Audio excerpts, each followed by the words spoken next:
জুলাইখা ইউসুফকে ডাক দিয়ে বলতেছ, ইউসুফ তুমি আমার সাথে চলো। ইউসুফকে জুলাইখা অন্ধকারে এক ঘরের ভিতর নিয়ে গেলেন, যে ঘরের 7টা দরজা ছিল, 7টা দরজা জুলাইখা বড় বড় তালা দিয়ে আটকিয়ে দিলেন। এরপরে ইউসুফ আলাইহিস সালাতু ওয়াস সালামকে ওই কামরার ভিতরে নিয়ে যায়। কামরার ভিতরে নিয়ে যাওয়ার পরে জুলাইখা তার পরিধানের বস্ত্রগুলো খোলা শুরু করলো। ইউসুফ আলাইহিস সালাতু ওয়াস সালাম তার চোখটাকে জমিনের দিকে দিয়ে দিলেন। এবার জুলাইখা আস্তে আস্তে ডাক দিয়ে বলতেছে, হ্যাঁ ইউসুফ আমার দিকে আসো। ইউসুফ ডান দিকে তাকায়, ডান দিকে তাকায় দেখে আমার মাওলা বলতেছে, ও ইউসুফ তুমি এই কাজে কখনো লিপ্ত হইও না। ডান দিকে তাকায়, ডান দিক থেকে দেওয়ালগুলা যেন বলতেছে, ও ইউসুফ তুমি এই কাজে লিপ্ত হইও না। সামনের দিকে তাকায়, সামনের দিকে একই অবস্থা, দেওয়াল থেকে যেন আওয়াজ আসতেছে, ও ইউসুফ তুমি এই খারাপ কাজের ভিতরে লিপ্ত হইও না। পিছনের দিকে তাকায়, পিছনের দিকে তাকিয়ে দেখে একই অবস্থা। আল্লাহ পাক রব্বুল আলামিন ডাক দিয়া বলো, ও ইউসুফ তুমি এই কাজ করো না। ইউসুফ আলাইহিস সালাতু ওয়াস সালামকে জুলাইখা বারবার সামনের দিকে ডাকতেছেন, কিন্তু ইউসুফ আলাইহিস সালাতু ওয়াস সালাম এক কদম করে পিছনের দিকে যাইতেছেন। জুলাইখাও সামনের দিকে অগ্রসর, ইউসুফও পিছনের দিকে হাঁটতেছেন। আস্তে আস্তে যখন দরজার কাছে আসলেন, দরজার কাছে আসিয়া ইউসুফ ডাক দিয়ে বলতেছে, ওগো আল্লাহ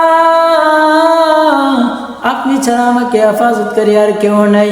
এই কথা বলে ইউসুফ দৌড়ে চলে গেলেন। দৌড়ানোর সাথে সাথে আল্লাহ পাক রব্বুল আলামিন তার রহমতের মাধ্যমে 7টা দরজাকে ঠাস ঠাস করে ভেঙে ফেললেন। ভেঙে ফেলার পরে ইউসুফ গিয়া পড়লেন মিশরের মন্ত্রীর সামনে গিয়া পড়লেন। এবারে মিশরের মন্ত্রী যখন ইউসুফকে দেখলেন, দেখার পরে বলতেছে, ইউসুফ তুমি কোথায় থেকে এসেছ? পিছনে তাকে দেখে জুলাইখা। ইউসুফ আলাইহিস সালাতু ওয়াস সালাম কিছু বলার পূর্বে জুলাইখা ডাক দিয়া বলতেছে, ও মন্ত্রী আপনি আমার কথা বিশ্বাস করেননি? বলে হ্যাঁ। জুলাইখা ডাক দিয়া বলে, ইউসুফ আমার সাথে অপকর্ম করার জন্য এই ঘরের ভিতরে এনেছে। এবার ওই মিশরের মন্ত্রী ইউসুফকে নিয়ে গেল বাদশার কাছে। মিশরের বাদশার কাছে নিয়ে যাওয়ার পরে এবার মিশরের বাদশা ডাক দিয়া বলতেছে, ইউসুফ তুমি এই কাজ কেন করো না? ইউসুফ আলাইহিস সালাতু ওয়াস সালাম কোনো জবাব দেয় না, তার জবান যেন বন্ধ হয়ে গেছে। এবার ইউসুফ আলাইহিস সালাতু ওয়াস সালাম ডাক দিয়ে বলতেছে, ওই যে একটা কোলের ভিতরে দুধের বাচ্চা দেখো, যে বাচ্চা এখনো পর্যন্ত কথা বলতে পারে না, হাঁটতেও পারে না, ওই বাচ্চাটাকে জিজ্ঞাসা করো। এই কথা শোনা মাত্র মিশরের বাচ্চা বলে, ওই ইউসুফ তুমি কি পাগল হয়ে গেছো নাকি? ওই বাচ্চা তো এখনো পর্যন্ত কথা বলতে পারে না, সে কিভাবে বলবে কে অপরাধী? এবার ইউসুফ ডাক দিয়ে বলে, আপনি জিজ্ঞাসা করে দেখেন, তাহলে সত্যটা বের হয়ে যাবে।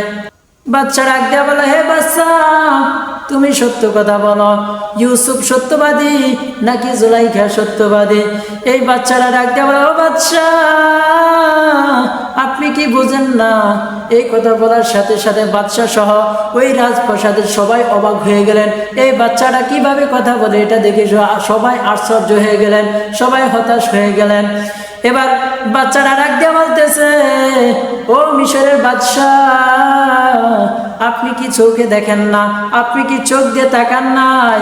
আপনি একটু তাকিয়ে দেখেন, তাকাইলে বুঝতে পারবেন কে অপরাধী। এবার বাদশাকে আমি তো কিছুই বুঝলাম না, কিভাবে বুঝবো কে অপরাধী আর কে সত্য কথা বলেছে? ওই বাচ্চাটা ডাক দিয়ে বলতেছে, ও বাদশা সাহেব আপনি যদি দেখেন ইউসুফের পিছন দিক দিয়ে ছিঁড়া, তাহলে ভাববেন ইউসুফকে কেউ পিছন থেকে আক্রমণ করেছে। আর যদি দেখেন ইউসুফের সামনের জামা অংশ ছিঁড়া, তাহলে ভাববেন ইউসুফ অপরাধী। এবার বাদশা তাকিয়ে দেখলেন ইউসুফ আলাইহিস সালাতু ওয়াস সালামের পিছনের অংশ ছিঁড়া। এবার ইউসুফ আলাইহিস সালাতু ওয়াস সালামের এই অবস্থা দেখে বাদশা সাহেব আর বুঝতে বাকি নাই জুলাইখাই একমাত্র অপরাধী। আমার আল্লাহ ইউসুফ আলাইহিস সালাতু ওয়াস সালামকে জুলাইখার এই আক্রমণ থেকে বাঁচিয়েছেন। শুধু তাই নয়, আমার আল্লাহ ইউসুফ আলাইহিস সালাতু ওয়াস সালামকে ওই কূপ থেকেও বাঁচিয়েছেন।